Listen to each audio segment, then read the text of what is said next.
77வது குடியரசு தினத்தை முன்னிட்டு காஞ்சிபுரம் மாவட்டம் படப்பை ஊராட்சியில் காங்கிரஸ் கட்சியின் மாவட்ட தலைவர் எஸ். அருள்ராஜ் தேசிய கொடி ஏற்றி வைத்து காமராஜின் சிலைக்கு மாலை அணிவித்து குடியரசு தின வாழ்த்துக்களை தெரிவித்து நாட்டுக்காக பாடுபட்ட காங்கிரஸ் முன்னோடிகளை கௌரவித்து வரும் சட்டமன்ற தேர்தலில் செல்வப்பிரந்தை அவர்களை 1,00,000 வாக்கு வித்தியாசத்தில் வெற்றி பெற செய்ய வேண்டும் என கேட்டுக்கொண்டார்.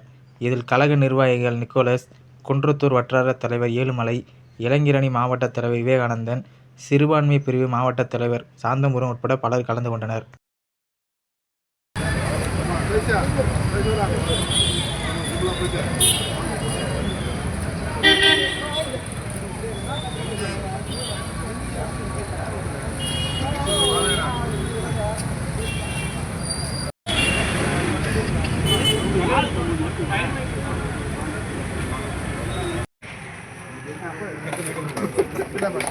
மாவட்டத்தில் போட்டு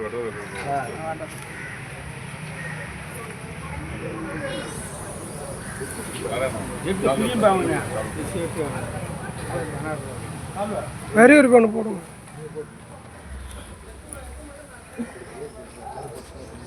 மூத்த குடிமா நீங்க கவர் பண்ணுங்க.